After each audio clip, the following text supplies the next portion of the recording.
What's up, everybody? Troy Cartwright here. Welcome back to another episode of 10-Year Town. I got a brand new song out called Get Out of This Town that dropped last Friday. Give it a listen. Let me know what you think. Also, we are 30 subs away from our goal on YouTube. So if you can subscribe, it helps us out a ton. You can do that at 10yeartown.com. Thanks. Today's guest is Lily Rose. You know Lily from her song Villain, from her collaboration with Diplo called Sad in the Summer, and she has a brand new EP coming out this Friday called Runnin Out of Time. In this episode, we talk about her journey from being in Nashville to having this viral moment that led to her signing a record deal with Big Loud, Republic, and Back Blocks. We talk about touring with Sam Hunt and Shania Twain, and so much more.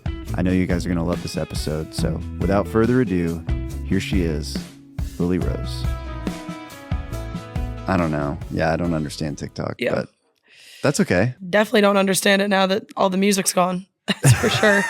Oh, I didn't think about that. Oh, yeah. So are you, I guess, Big Loud is affiliated somehow, or you're on Republic Yes, too? I'm Big Loud and Mercury Republic. Is Republic? I don't actually know who's They're UMG. where. They are UMG. Mm-hmm. So it's just nothing.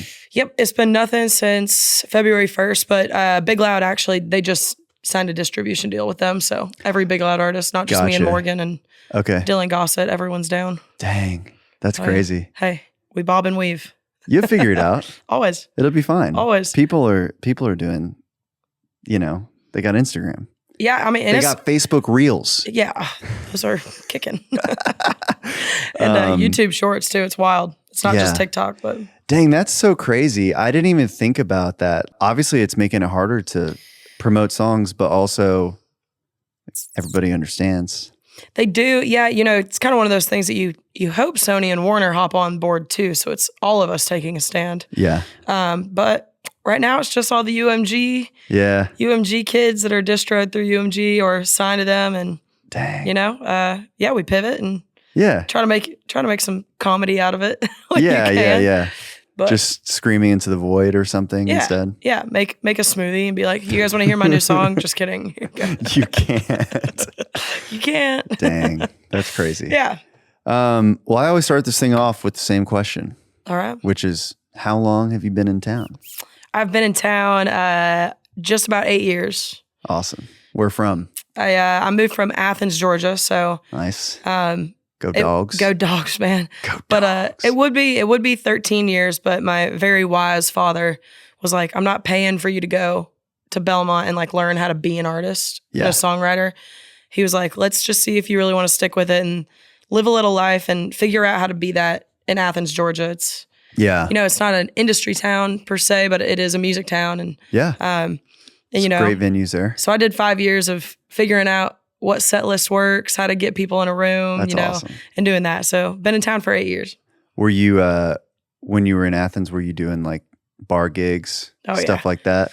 Yeah, it started my sophomore year. I started doing the open mic thing, and that would turn into the, "Hey, we'll pay you $100 to play 11 to 2 a.m. on Thursday." And then we kind of grew it, and we became the go-to band for after the games, or Friday nights or whatever it was.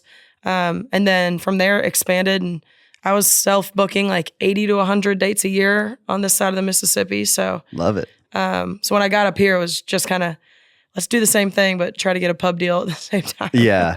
I had a very similar, I went to college and I moved back to Texas, and I was doing the same, booking 80, 100 shows a year. And then, dude, same ride, trying to get a pub, moved up here, is just gotta get a publishing deal. It's just about a pub deal, man. Yeah. It's and then it's about the next thing, and then it's crazy.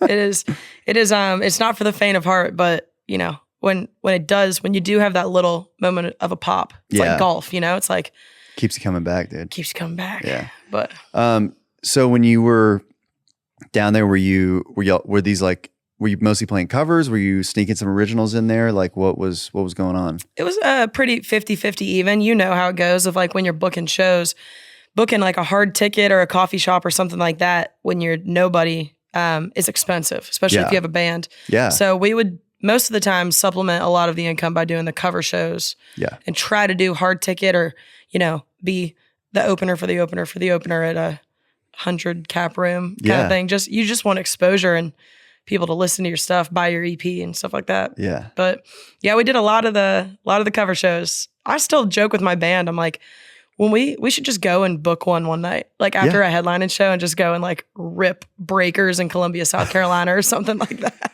I remember like a couple years ago, we did this Tin Roof residency, but it was like Nashville takes the roof. It's like, so it was like a 60-minute show or something. So, and they wanted originals. My buddy, Stephen Carey, is the one that's on it right now. Okay. So I've been watching him and he's been filling me in on how it's going. And the funniest thing was like, they were so conditioned to cover bands playing. The crowd was, that they were like, can you guys play?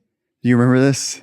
They were like, anything we know. Can you play Morgan Wallen? I was like, and then one time we like threw a couple covers in there, and like, I just remember they called my agent and were like, hey, like, they got to play that. We wanted to play all originals. And I was like, dude, we played like 2 covers. We play like 2 covers, and also, and they hated it. And everybody hates the set. So they're like eating their chicken tenders, dude. I played so many Tin Roofs. And it's an amazing opportunity when they give you that like thing. Oh, no doubt. But it's like, you are sitting there playing for people while they're eating their like quesadilla. Yeah.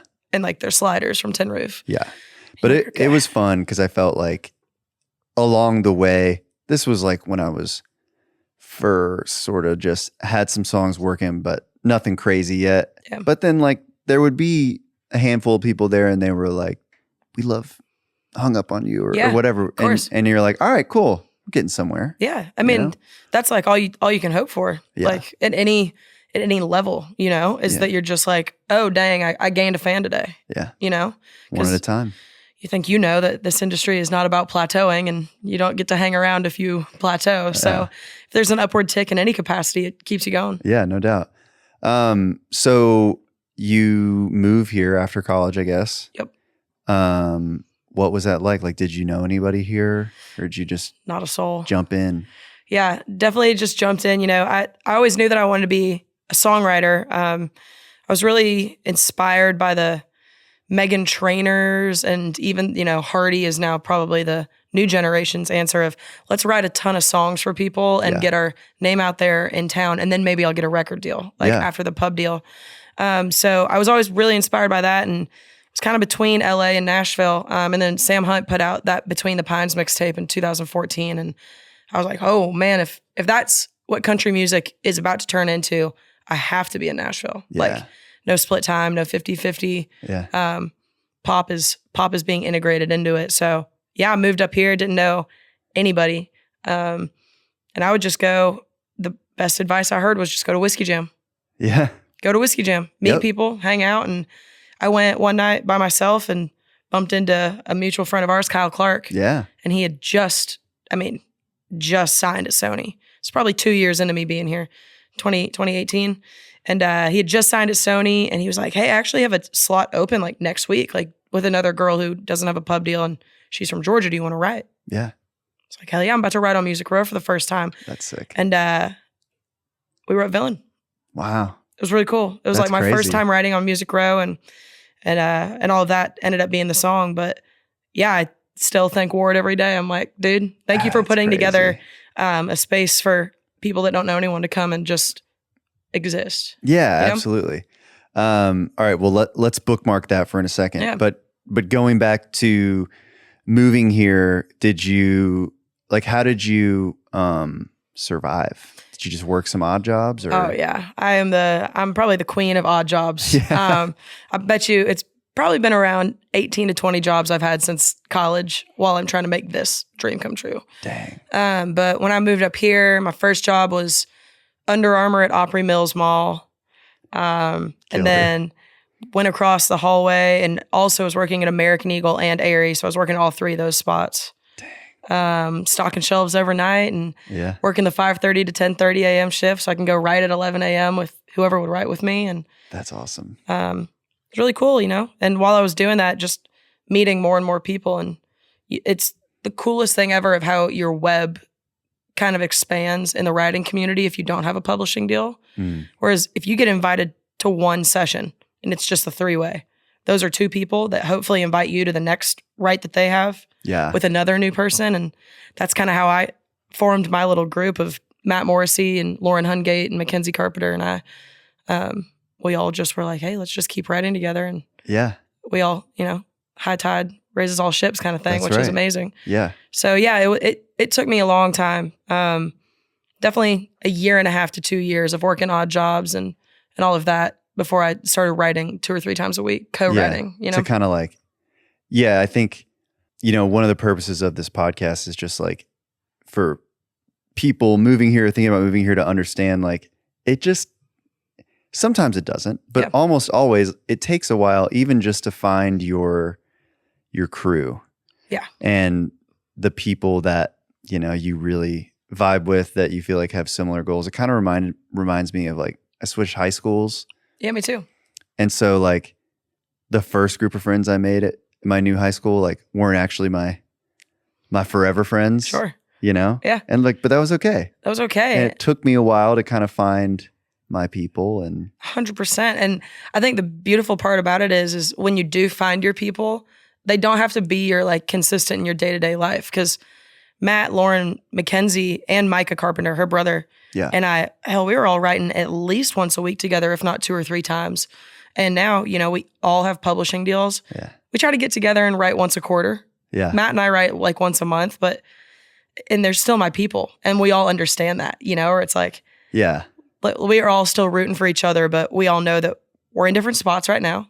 Yeah. But we'll always come back. Yeah. And it's so cool. All that stuff going on, and it's really cool. And that's awesome. Yeah. It definitely, it's one of the scariest things to move to any new city. Yeah. But to move up here, I think it's cool what you're doing with this podcast. Because when I moved up here and I was working all those jobs, I listened to the Bobby Cast religiously. Yeah. Every episode.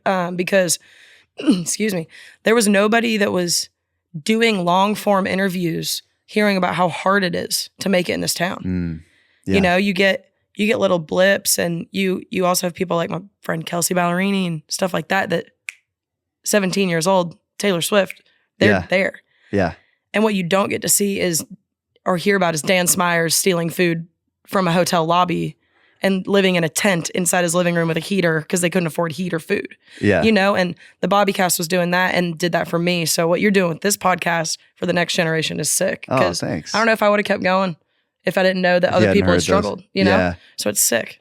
Yeah, it's hard, I think it's like harder for people to talk about the struggles, especially in like, most of the interviews like people do as artists or whatever are very like zippy, soundbite stuff. Oh, yeah. So that's why I like the long form. You get to really get into it and I agree. And see what's going on. It's truly, it's like we write songs selfishly for ourselves, but we write them for others to connect. And I think that podcasts like this it's just helping people, and it's the coolest thing ever. And it's fun when 2 buddies get together and like, it's the best. Chat and all of that. But no, it's really cool. So I'm stoked for you. Thanks very much.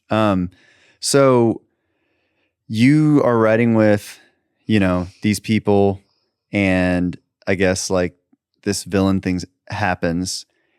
That was in 2018. Did you know that it was like going to change your life? Hell no. Kyle sang the work tape that day. Really? Yeah. Like I was the lowest on the totem pole for sure. Like in the room when it comes to being an artist. And again, I was really trying to take after Lainey Wilson, Hardy, Maren Morris route of like, let's get the pub deal and let's get writing and find our writing community. And then hopefully somebody will hear my voice and be like, yo, she needs to be the one telling the stories kind of thing, and sign me to a record deal.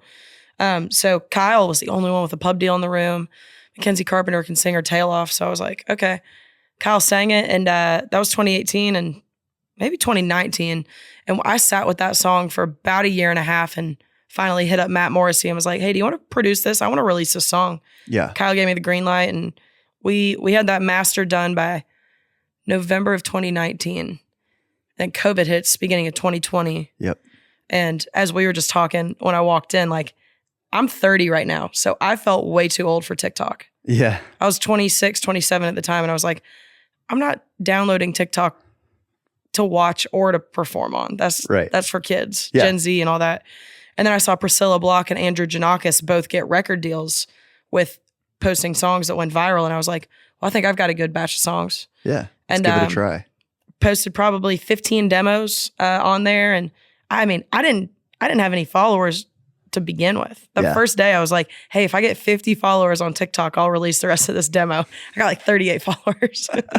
It's like I wasn't on The Voice or anything where I had that really big base. I had starting from zero. Yeah, 2,000 followers on Instagram kind of thing. So did that, and finally my wife, then girlfriend at the time, she was like, hey, Villain's your best song, and it's a master, just post it. And I was like, I don't know, it's kind of left to center, it's weird. And I posted it, and that thing hit 1 million views in like 12 hours, and that hadn't happened yet in country with a viral song. And Rakaya Marshall had reached out to me about 2 weeks before that because she liked my voice, but she was like, the demos just aren't there. Like what you've been posting. Voice is cool, let's stay in contact, but songs just aren't there. Yeah. I was like, okay. And, fast forward, posted Villain, first call, Rakaya Marshall. She was like, let's get this song out. Yeah. And let's get you a record deal. Yeah. Let's make sure you never punch in a clock ever again, kind of thing. And damn, we did it. We got that song out in 9 days. No, that's crazy. With the help of STEM. And the coolest part about it, I'm like, I don't think this will ever happen again for me because it was just so crazy. But we released it on December 10th of 2020. Mm-hmm. And Taylor Swift had just released her Evermore record on the 8th. Yeah. And it was December, so Mariah Carey and all the Christmas songs. And Villain sat at number 1 over all those songs for like 8 days. Dang. And it was the coolest thing and such a validating moment of a kid who was, didn't have a manager, no pub, no agent, nothing. Yeah. And it was like, oh shit, like we did this thing. Yeah. Like we bootstrapped it and we did it ourselves. And you know how it feels of you've just been working for so long and to have validation and even, a quantifiable number of sitting at number 1 right there. You're like, okay, we can do this. Yeah. So at that point, were you still didn't have a pub deal at that point or anything? I had nothing. Dang. It was crazy. Not having pub, agency, publicist, lawyer, label, like just nothing. Yeah. A lot of meetings. Yeah. And she knows what to do in those meetings. She does. Yeah. And the thing that I'm the most grateful for was when I moved to town, I had one friend that worked, at the time, she was over with Jody Williams, Kirby Smith over at Riser House now. Okay. I called her when I moved to town. I was like, hey, can you give me the down low? In case something happens overnight, I want to know where I should go, what labels or what. She gave me, and I had a list for about 3 years, and Big Loud was always at the top of that list for me. Yeah. I was watching them with Morgan, Hardy, and Earn, and Jake O and Chris Lane was exploding at the time. And I was like, dang, this is a label that lets their artists be who they are. Mm-hmm. And for me, being a gay person in country music, I was like, yeah, I need that. Yeah. I'm always going to be authentic to who I am. And luckily, Big Loud, it was reciprocated. And that's awesome. They were the first meeting we took and signed. Yeah. So that song comes out, like you said, like December 10th or something. Yep. 2020. How long until you signed your deal? Was it like the same week or was this like in the new year? Or? So we took 13 label meetings in 3 days because I really, even though Big Loud was the first to call, I wanted to make sure that I met everybody and and all of that. And it was so great. So we did that. And then we were heading into Christmas. Yeah. So I had made my decision very swiftly when it comes to label. They want to make sure I got a pop partner. So at the time, Morgan Wallen was the only one that had a pop partner at Big Loud, and it was with Republic Records. Yeah. And Seth England was like, hey, I'll let you go anywhere for a pop partner. You want to go to Atlantic? You want to do anything? But I do think you should meet Monty and Avery Littman and Tyler Arnold and get all of that down. So that was another week of all of us hanging out and making sure that we sussed that out. Everybody vibed correctly. We all vibed correctly, and I'm still grateful. They took a meeting on Christmas Eve with me. Monty and Avery are Jewish, but and so is Tyler. So it was really just thanks, Seth, for taking a meeting on Christmas Eve. But I'll never forget that we were just working, except for Christmas Day, taking meetings. And when everyone got back from Christmas break, January 8th was the day that I signed the deal. The day the Dangerous record came out was the day I signed my deal. Dang. So crazy. When I think back to it, I'm like, that's actually a lot of days that like we had that we were working, but it felt like that. Yeah. So when you're waiting so long, you're waiting so for long. something to happen, yeah, so 100%. it feels pretty fast. Yep. But that was a dream come true. I feel like I can remember all of those days very specifically. It was chaos. That's crazy. What are some other kind of, I don't know, high watermarks along the way with that song? Obviously, you know, you got you a record deal, I'm assuming, a publishing deal and stuff like that. And everything in between, which is, I'm just still blown away by it. But yeah, I was really proud of that song. We sent it to radio, shipped in April of 2021, and it peaked at 59. Yeah. And that was cool because it at least got me on the charts so I could be nominated for like new female artists and stuff like that. But that song went gold in 8.5 months with a 59 chart peak. And that's just a testament to saying something fresh. I think in country music is always going to grab people's attention. But, you know, it was just a story that Mackenzie, Kyle, and I all shared together. And I had no idea that many people have all been through that situation. Right. So it was really cool to see that many people connecting with it. And it going gold was definitely the best. It's pretty sick. It was awesome. It was awesome. You got it on the wall somewhere, hopefully. Got it on the wall. Yep. But, you know, for me, I've always been somebody that has kind of not gravitated towards like fan or industry voted anything. Like awards are sick, but for me, I want like data. Mm-hmm. And for me, when I look at that, I'm like, you can't tell me that there was a handshake that got that or anything. It was like, yo, we wrote a killer song and it sold 500,000 copies. Yeah. And it's dope. So super proud of it. That's awesome. Yeah, man. Do you, are you a person that's looking at your data a lot? Oh, you know, they don't give me the logins for that on purpose because they know that I would just sit there and drive myself insane. But I do like a nice little check-in every now and then. Yeah. If we send another song to country radio, I'll have a media-based problem for sure. Oh, yeah. You know how that goes. You're just like, come on. I know. Yeah, I am oscillating often between like checking my stats. Yeah. And at other times just being like, I don't want to look. Yeah. I don't want to wear myself out today. I'll just tell myself whatever story my brain wants to hear at the time. It's so silly because I think the most tangible that whether you're an artist or just anybody that we have right now is I look at my TikTok views, if anything. Yeah. TikTok and Reels are really the only ones that I like check way too often. Yeah. But not when it comes to like Spotify streams and stuff. I'm like, yeah, you guys call me if it does something good. That's great. I can't check. Yeah, that's probably a lot better way. Yeah. You know? To navigate. Yeah. I think my one of my strengths about me as an artist and a human being, but also probably my biggest weakness is I just care a lot. Yeah. And I care so much that sometimes it can be to a fault a little bit. So I try to distance myself from the day-to-day numbers as much as I can. Yeah. Yeah. You, it doesn't ever, I often tell myself when I release a song or something like that, I'll log in and there's a number on the screen. Of course. And I look at that number and lately I just go, all right, if this number was 3 times bigger or 3 times smaller, what would you feel? Yeah, that's cool. And the answer is nothing. Yeah. So why am I looking at it? Like, what am I'm not, there's this phrase I like called, you don't fatten the chicken by weighing it.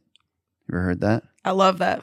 And I'm trying to like reach a zen place where I don't even look. Haven't gotten there yet. On release day is hard. Like I will check my Spotify streams. Like within the first 7 days of something being released, I'm always sitting there checking the iTunes charts. You need to know like a little bit. Just a little bit. You know, but it like, do I? That's my question sometimes to myself. I'm like, does it even matter? You know, I think it does, you know, because it is your art that you are putting out into the world and it is okay to care. Yeah. But it can get real unhealthy real quick. Yes. You know? Yeah, and that's the part I'm trying to avoid. Yeah, me too. Me too. Let me know if you find any more tips and tricks. Yeah. But I love that saying. I think that's cool. And it's just a really interesting place to be an artist right now just there's so many more ways you can get music to people. Yeah. My mom the other day, she was up here and we were all talking at dinner and she was like, I just feel like everything is so calculated on how music gets to fans now. It's just so like one way. I was like, well, it's actually the opposite, I think. You know, like if you look back, let's say like the 70s, if a record label is not sending that song to radio or sending it to the record shops, how is anyone discovering music? That is calculated. Everything was under a label's thumb. Now it's kind of like having a label is only just a huge tool to help you continue to promote your own music. Right.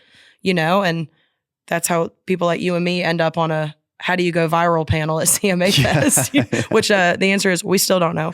So don't ask us. That was so funny. But, you know, it's a really cool place to be right now in music because there's just so many ways to discover new artists and new music. And you can't sit there and look at the numbers too much or you'll drive yourself crazy. Yeah, you go insane. We've been doing like a lot of touring. Oh my gosh. A lot of sick shows. It's been awesome. So this is a selfish question, but like, what is it like being on the road with Sam Hunt? Oh man. Because he seems like a pretty cool guy. He's just the best. It's such a trickle down to his whole team and band and crew. They're family at this point. Feels like a fresh wound because we just ended over 50 shows with them. Oh, really? 21 months we've played over 50 shows with Sam and the squad, and our last one was about 48 hours ago. And it was a very emotional weekend because, like I was saying earlier, I was thinking about LA or Split Time until Between the Pines was put on SoundCloud. And Sam has gone from like an idol to a mentor to a friend to me. I don't know if any tour could top it. Luke Bryan, please prove me wrong. But like, but just the way that my band has always looked up to his band and how I've looked up to Sam. And we sat out, we went out there and watched every second of every show. Dang. Every night. Yeah. And it felt new every single time. And we learned so much. So yeah, it was like going on tour with your biggest inspiration that has now turned into a friend. And it's, he's the best. Yeah. I think he's entertainer of the year, like by a mile. His show is insane. Dang. Insane. If you get a chance to see it, it's dope. But yeah, we've been touring a lot. It's been, my agents and management have just been crushing. Like, it's awesome. I don't know why people keep bringing us out, but we are grateful that they are. And you know, we got to do the Shania Twain tour, which was really cool. It was, you know, touring with an idol. Yeah. Like she's a superstar, pop icon. Yeah.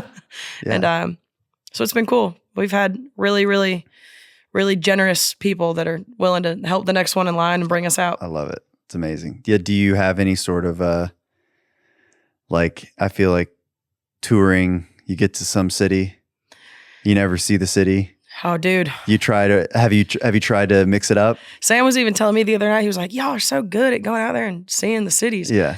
Just get on a Lime scooter or something. 100%. Like, no, we're doing that hybrid bus van thing right now. So if we have a bus, we have even more time. You know, you get to the venue at 8 a.m.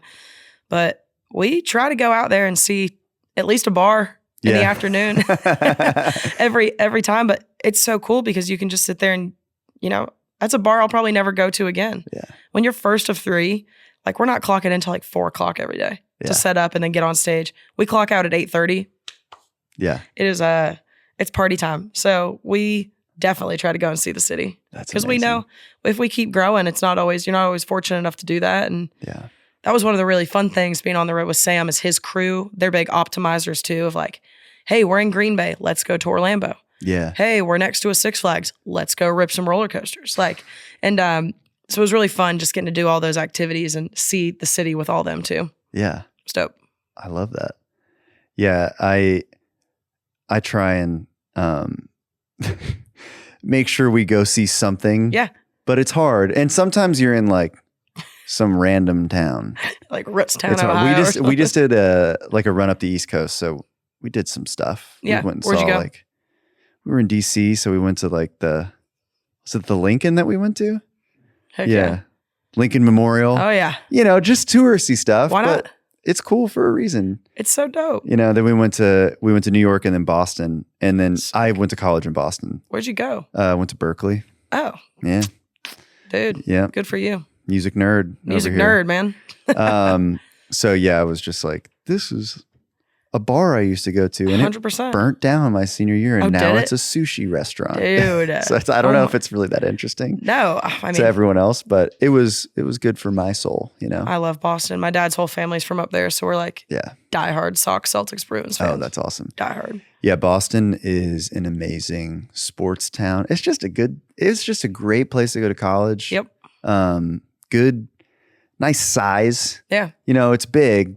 But it feels small. Yeah, that's the thing. It feels like a big town. Yeah, you know, it's great. What'd you go for? I went for music business. Nice. So I always joke that it's like a really expensive piece of toilet paper. He ain't wrong. You know, I learned a lot about royalty rates. Yeah, things that kind of don't actually matter now. They matter, but they're way different. They are. You know, this was talking about like wholesale discounts for CDs and record stores. 100%. But I actually, so between my junior and senior year of college, I did this mechanical royalties and internship. Mechanical royalty is the most boring royalty there is. There is. It's just 9.1 or whatever it is now. But I lived in New York, and I went to work every day, and I stared at this Excel spreadsheet, and I was like, I gotta be an artist. Yeah. I was like, I can't. This is for somebody. Yeah. And this is a really important job, but it is not for me. My favorite part was on Fridays, we got to send out the checks. Yeah. So this was like, they were doing the stuff for like. Who were you working for? Rhapsody at the time. This was, I was working for a company called RightsFlow. Okay. And they got bought by Google. Got it. Now they do like something for YouTube. Okay. I keep up with those guys. They're Sure. amazing guys. Yeah. And they let me come hang out in their Google office whenever I'm up there, which is sick. Nice. That is sick. But my favorite part was on Fridays, we got to send the checks out. Yeah. So I would be cutting a check to like Michael McDonald for like $33 for some weird royalty. Something weird. But I was like, these guys are getting checks? Yeah. Like, I want to do that. 100%. You know? Wait, so did you not sing or anything through like your time at Berkeley? No, I did, but I just thought I'll go into the music business. I'll meet the right guy, the right person. Sure. They'll give me a shot. And I quickly realized that's not going to work. It's not. So I made a calculated decision, and it was tough because I was dating somebody, and the plan had always been I was going to move to New York, but I was like, nah, I got to move back to Texas because I can live at my parents' house for free. Yep. And I can play music. Yeah, dude. And so that's what I did. And it was hard. You know, it was like a fork in the road moment of my life. Yeah. For sure. But I did it, you know? I get that, and man. Here I am. Come on. I don't know. Making a living doing it. Yeah. I feel like a crazy person half the time. Oh, yeah. Oh, my gosh, dude. Yeah. I just left therapy right before I came here, bro. Like, yeah, I understand that. Yeah. So what is, I guess you got some new music coming. But like, I don't know, where's your head at right now? How you feeling? I know you said you just left therapy, but like, what's feeling going great. on? Yeah, man, it's been a really cool journey. We got new music coming out in May. Awesome. I have been working with Paul DiGiovanni on this new music. The man. He's the best. Yeah. Golly. And for me, it's been really cool he's such an anchor for me in the writing room. So for my producer to also be a co-writer, that it works. Like if we're in the room together and we've got one of our 6 or 7 like top liners that are in there with us, it's getting cut. Yeah. And it's just been a really cool thing. It's, lit a fire underneath me, and I think under Big Loud too. They're loving the music. So awesome. We've got 6 songs coming out in May. 2 of them are already out, Parking Lot and True North. And I'm feeling good. It feels like a new chapter. Yeah. It's when you sign as early in your development on Music Row, at least, as I did, I didn't really have my Music Row squad yet. Yeah. So for me, man, like through 2021 into 2022, I was just speed dating when it comes to writing. Yeah. Trying to figure out who, besides Matt and Lauren and Mackenzie Carpenter and all them, besides them, who are going to be my people. And we've got it down.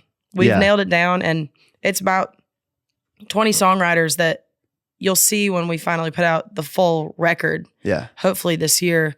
It's just such a common denominator. Right. of writers. And I don't know if you've ever heard about the Big Loud A&R process, but it is really hard to get a song cut. Tell me about it. It's that's one of the reasons I always gravitated towards them, because I felt like from Chris Lane's Fix and that chorus, just how brilliant it is, to all of the Wallen stuff and Hardy and Ernest, that the song integrity is through the roof there. Yeah. The A&R is just really tough to get your own song cut. They're going to find outside songs for you, and they're going to be like, I don't really care. We're cutting the 10 best songs. Yeah. And for me, I was like, I love that. Yeah. I'm a big, super inspired by Morgan and even FGL, Kenny Chesney, that Jason Aldean, their careers are built on outside songs. Yeah. So it's been really cool 3 years into this now, we just cut 18 songs, and I'm a writer on like 15 of them. Yeah. And they're the ones winning in the Big Loud A&R meetings. Yeah. And a lot of that's because I finally found my people. So it's been really cool. Feels like I just signed a deal. It's like I actually got out of development. I feel like I just signed a record deal. Yeah. No doubt.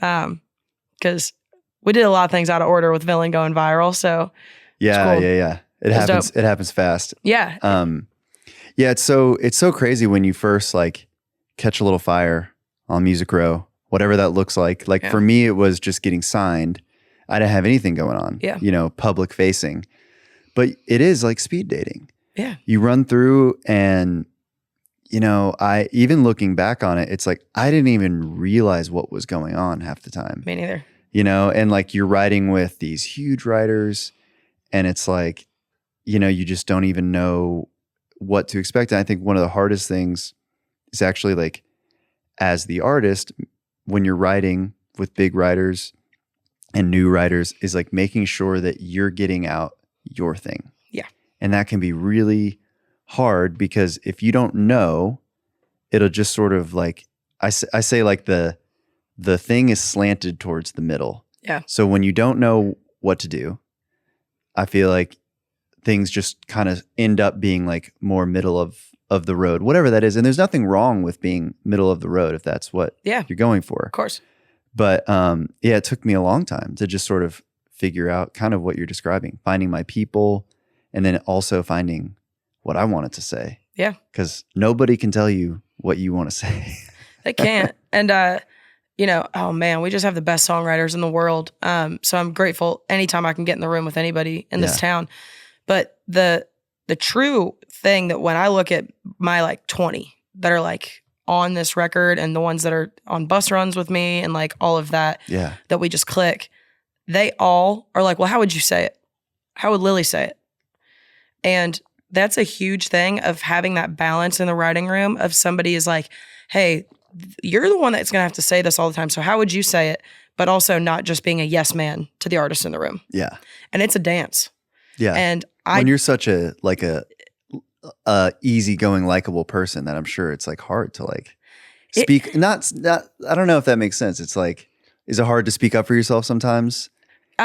When it came to writing my first album that we're in the middle of cutting and doing all of that right now, no, because I was like, all of this stuff has to be right. But there does get to a point in some writing rooms where you're sitting there and you're like, well, I wouldn't really say it like that. And people don't care. Mm. And you just kind of sit there and you wave the white flag and you're like, all right, we're just going to get through this song then. Yeah.